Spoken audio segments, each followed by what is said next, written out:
All right, welcome back to Morning Live. And right now we're joined by Mr. Ruben Bouve, who's the Alumni Chapter Communication Chair, that is YALI. And of course, last week we had Kina Francis in studio, but today we're talking about the Alumni Chapter. And trust me, the YALI project has been very instrumental in just shaping the future of so many young leaders in Africa. And of course, Karibu Sana, Mr. Ruben. Yeah. Sorry about the traffic. Yes, I was somehow stuck in the traffic. No problem. But finally I'm here. Thank God, just on time. Okay. Oh, Interesting.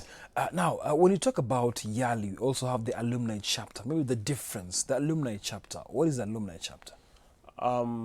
Okay, yes, there's a difference between YALI, the program, Yeah. and YALI, the alumni chapter. Yeah. But just to make it more understandable, I will start with the YALI as a regional center. Okay. YALI was a signatory by an initiative by the US government in 2015.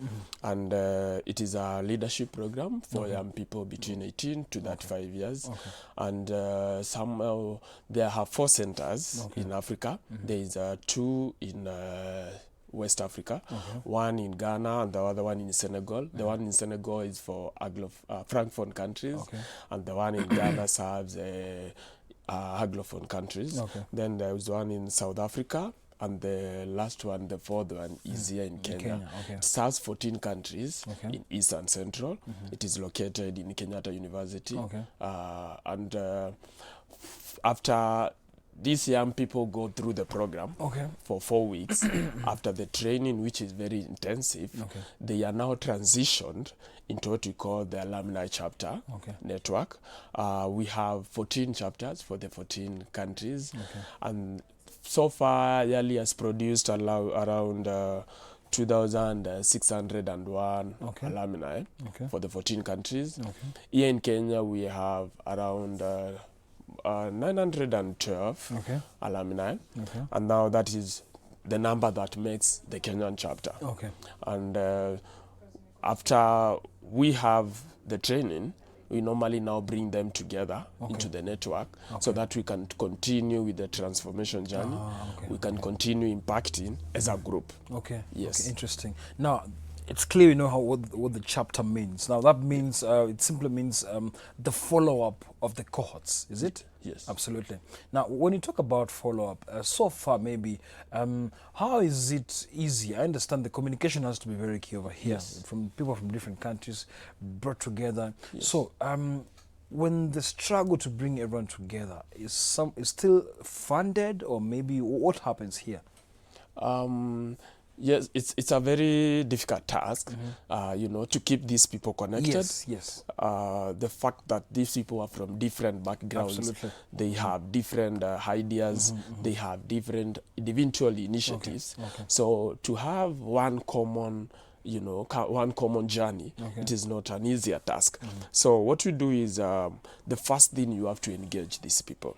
You have to keep them engaged in such a way that there is continuous and frequent activities, and you have to show them when you synergize that potential, when you synergize the ideas that they have, and you bring them into a common activity, you have to show them there is some benefits, and actually there will be more impactful deliverables when you bring them together. So how we do it, we have an intensive communication strategy in such a way that we keep them connected by frequent emailing. We keep them connected in one common WhatsApp group. We keep them connected with various social activities, because, you know, before you tell them now we need common activities, you first have to make them have a friendship bond. That's true. And by so doing, we have social activities. We have every first week, we have what we call a social day. Here is where you are allowed to bring even your family around. We get to know each other. When you create that kind of a bond, it means now when you have a common activity, I will be obliged to come because I know you as an individual, I know you as a person, I have a friend in you. So that is how we keep them connected. And the second thing that we do is we have to show them the whole year that you have a plan for the chapter. Because for us, like the Kenyan chapter, we developed what you call a strategic plan, and our alumni already know what we will be doing in December 2019. Okay. So when you give them that kind of a vision, they feel that they have a role to play. And by so doing, now you make them feel that they need to participate in activities, and they have a common bond. Okay. Now, objectives. Of course, there's so much concerning the bonds, knowing each other, the social angle. Now, what are always your objectives now after the training, the intense training, the objectives? Yes. We have 3 objectives as a Kenyan chapter. One of them is we first have to make these people connected. That is our first objective, because we believe that as much as they have information, as much as they have gone through the training and they have a lot of knowledge, we believe that information does not transform if it is not translated in conversation. And by translating it in conversation, this is what we mean when we connect them. You now translate the information that they have as individuals into a conversation, so that now they can understand what they can do as a group of alumni, so that they can have a more larger impact. That is one. The second thing is we empower them through the various opportunities that we share with them, including opportunities in the U.S. State Department, including opportunities from our various partners. It means now they get empowered by being connected into these various opportunities. And by so doing, we now get the third objective, that is we transform their lives and we transform the people who are around their lives. So those are 3 objectives, that is connect, empower, and transform. I understand it's always a journey, and the training empowers so many people, the young leaders. Maybe an example of people who are making a change from the Kenyan chapter. The various challenges that we happen to come across. One, of course, as you had mentioned, is connecting them. The second challenge, and the biggest, is funding, because we somehow depend on the various partners that we normally have to get, and we have to source for them.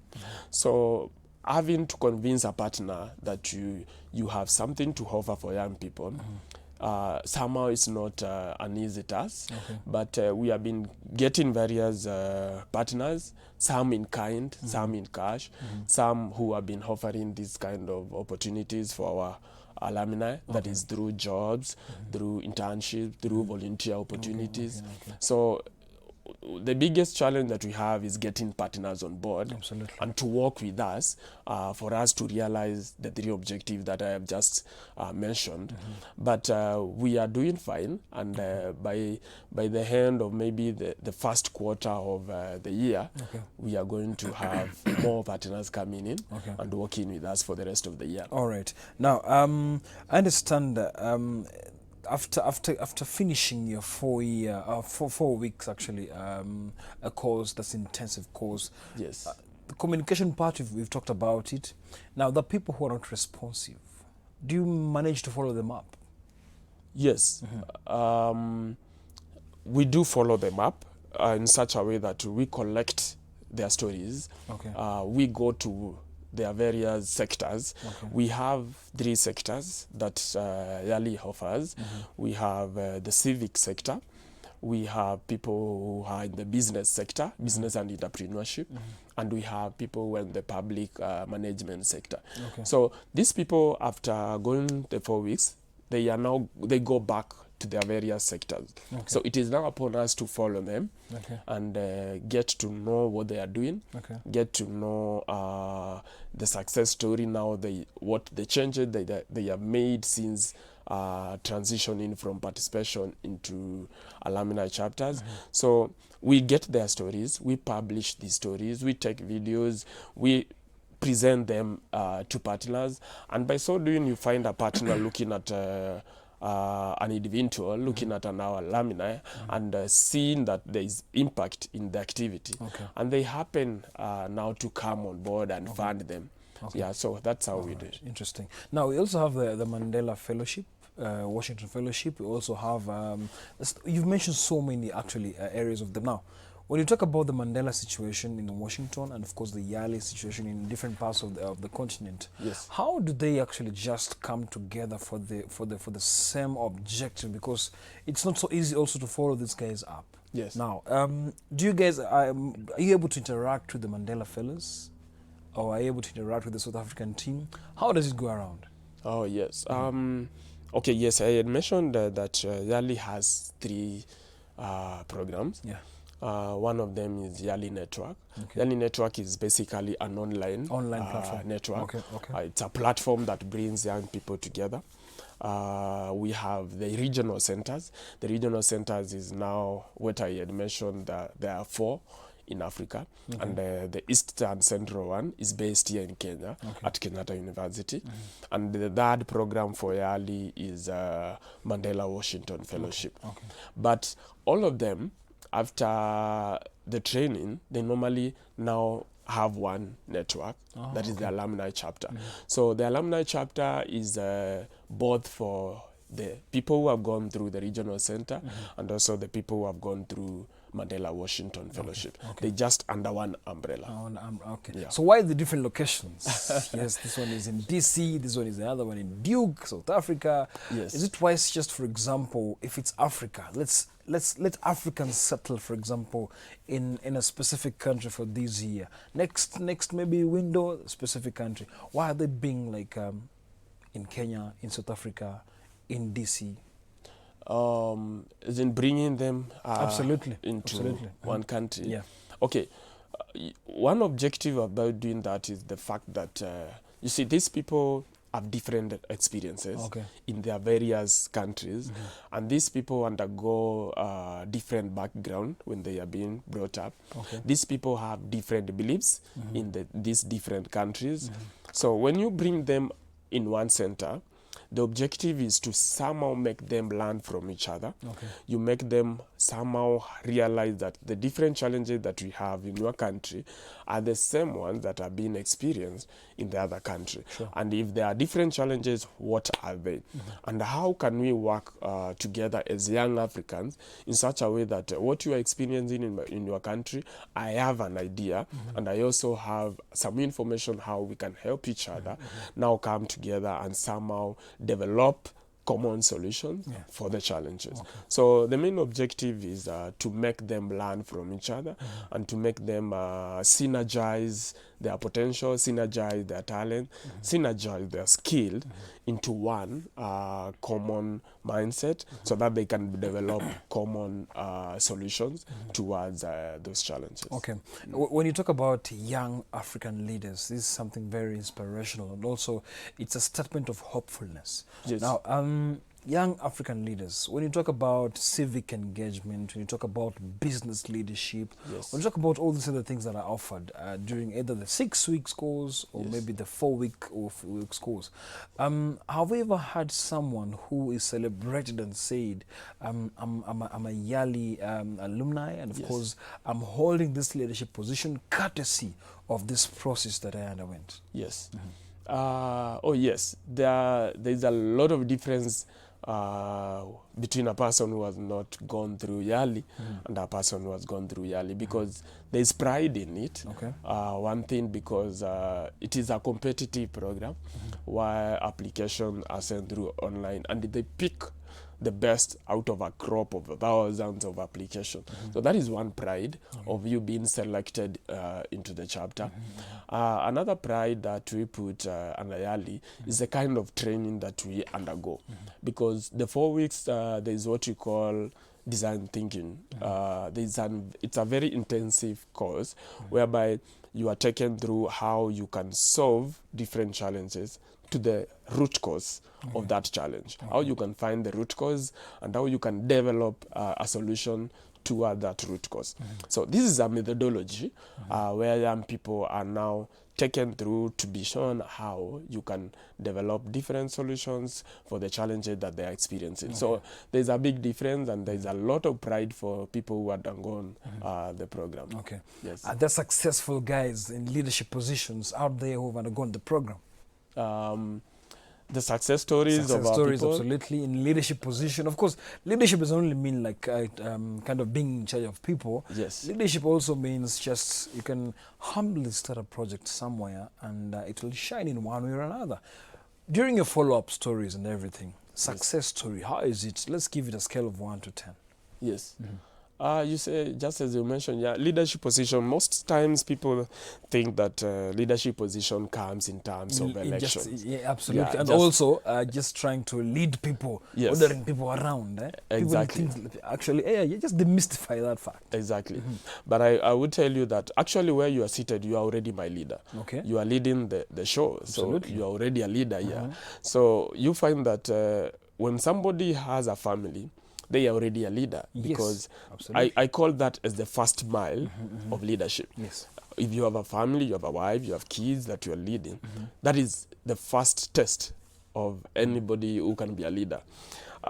So we have leaders in the various sectors, and we have success stories of leaders that we have gone through the program. Okay. There's a guy called Toritich. Okay. He was awarded by the president during the Jamhuri for 2018. Wow. He was given the HSC award. This is someone who has undergone our program. Okay. There's another guy, two ladies who are three ladies. actually. One of them is Caroline Chege. We have another one by the name Bernadette. There's another one by the name Wairimo Wakehai. Through the program of Miss President. Right now they are one of the finalists. Ah, okay. Yeah, they I are can contesting see it, that yeah, program. yeah. You can watch it Wednesdays, Wednesday 8 p.m. Okay. KTN. So we have others who are in the various sectors. We have two, actually three, who are just nominated for Kenya Most Influential. Okay. Okay. Yes. We're not taking a so- short break. When we come back, we'll be talking about now how their story has inspired so many people out there, because when they leave, they must have an impact out there. So all that specifically here in the country, Kenya. So Ruben, let's now focus on other things that might kind of now, just knowledge-wise, you know, there's so many people who want to apply. There's so many people who want to be part of the team. So sometimes they say the process is very tedious, but of course, if you're interested, you'll actually hack it in. So what's the process just to get into one of your centers? Yes. As I had mentioned earlier, we have an online application process where the center opens the applications for 14 days normally. Actually, the latest one, today is the deadline. It was opened So that's 2 weeks for the East ago. Africa. That is for cohort 32 and 33. 33 and 34, yeah, 32 and 33. So you find that the applications has like 4 questions or 5 questions, and these questions are just meant for you to bring out the content that actually you are doing something impactful in your community. Or if it is a business venture, you have to show how impactful, how innovative the business venture is. If it is in the public management sector, for example, you have to show what you are doing in your office, how you are impacting young people, or whatever it is that you are doing. Is it impactful to the community? What changes are you doing in the community? That is what basically the center looks at. So when people are applying, I would advise them to always, first of all, ask themselves, what am I doing? What changes am I doing to the community? And how passionate am I about this certain venture? How passionate am I about this certain initiative that I'm doing? If you bring out that content in well-articulated form, then you will be able to convince the center that you deserve an opportunity there. Okay. So you've said this is the final day for the East Africa applicants. Yes. Is it? Yes. So guys, just to make sure you rush and of course apply, because how can they maybe go to the site and do all those applications?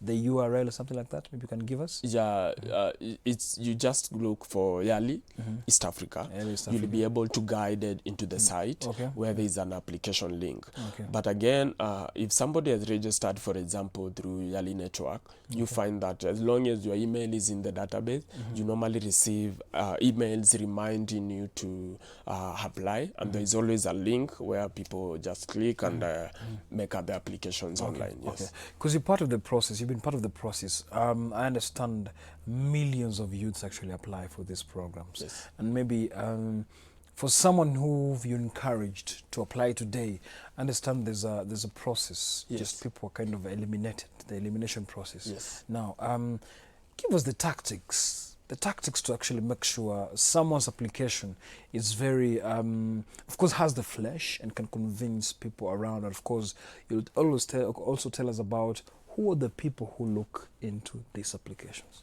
Yes. The process is very intense because you can imagine you are getting over 1,000 applications and you are looking to get around 100 people. Yeah. So there are guidelines that we use when looking at the people who are making the applications. Okay. As I had mentioned, of course, the age factor is one, that is 18 to that 5. The other thing is the content of the application. Is it really showing the quantitative part of their work? Because we look at, for example, if you have a venture, how are the numbers, how many people have you employed, how many people are benefiting from the venture, from the initiative, how many people have you touched, or have you changed their lives, or have you transformed? So first of all is that content, that quantitative part of the application. Okay. And the other thing that I would advise guys who are trying to apply, kindly make use of good English when you're applying, of course, because sometimes you find that the content is there, but it is unreadable format. Yeah, yes, so you find that that one will, of course, it will be done away with. So we look at something that is really showing the passion of these people. Then after that, we normally have the call-in interviews. This is now the last, or the finalists, the semi-finalists. They are taken through calls, interviews, and now this is where you have to answer questions based on your application. So if you apply, don't make somebody else apply for you, because when you are called, you give a different version from what you wrote. from the application to what yes, from application to what now you are saying. So you have to be consistent with the information that you are giving. Okay, interesting. So consistent with the information you're giving, but still, who are the people who look at these applications? Because we're told people from other countries go through them, not even from Kenya, not even from East Africa. Is it true? Maybe because now that alone can elicit some tension in it, because now not a Kenyan will be looking at your application, someone else from a different country. Yes. Is it? Yes, that is true. When the team is going through the applications, for example, you see, this is not just about Kenya, it's not just about East Africa. It is 14 countries, and some of them of the countries are really challenged when it comes to internet accessibility. Okay. You find that somebody from Central African Republic, they might not be able to access internet as Kenyans on a click of a button. So first of all, we consider these people, what they are going through. But what I would advise people from the other countries who have challenges when it comes to the application, they need to first maybe copy paste the questions to a Word document. Then they can now answer them without internet, you know. Then later on, they can paste the answers into the online link.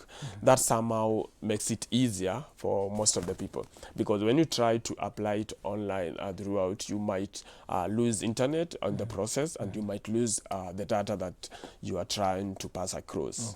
Okay. Well, inspiration-wise, because now already the deadline is today, and for me where I'm seated, I really want people to apply for this program. Yes. Tell us about the scenario in the all-sponsored, I like to call it a camp, but it's not a camp, yes? Yes. And the all-sponsored institution. the process for you to actually settle down. Now, day one, what really happens? Take us through all those. Maybe let's do week one. For the Week 4 one. weeks. Absolutely, yeah. Week one only. Yeah. Okay, as I said before, it's very important to bond people, to have a common bond, to bring them to feel that they have a friendship. So the first week is normally where we bring them together into a social activity. The first 2-3 days, they undergo a social activity where now they participate as they learn leadership aspects also. Somehow there is also what we call the leadership communication. They are taken through leadership foundation for them to understand foundations of leadership. And then there is social inclusion. This is where we have to understand our backgrounds. We have to understand the different cultures of the 14 countries that are at the center. So the first week is normally for them to understand actually how they can relate with each other, considering the fact that they are all leaders, yes, but they are from different countries, they are from different backgrounds. So we have to make them really understand how to relate with each other. Have there been any situations where someone wants to just leave the training and go back home or something like that? And maybe how do you get a replacement for that? Yes. You see, somehow some people lose the vision while they are still undergoing some kind of a training. So you find that it is not all who come at the center who finally, have an impact activity out there.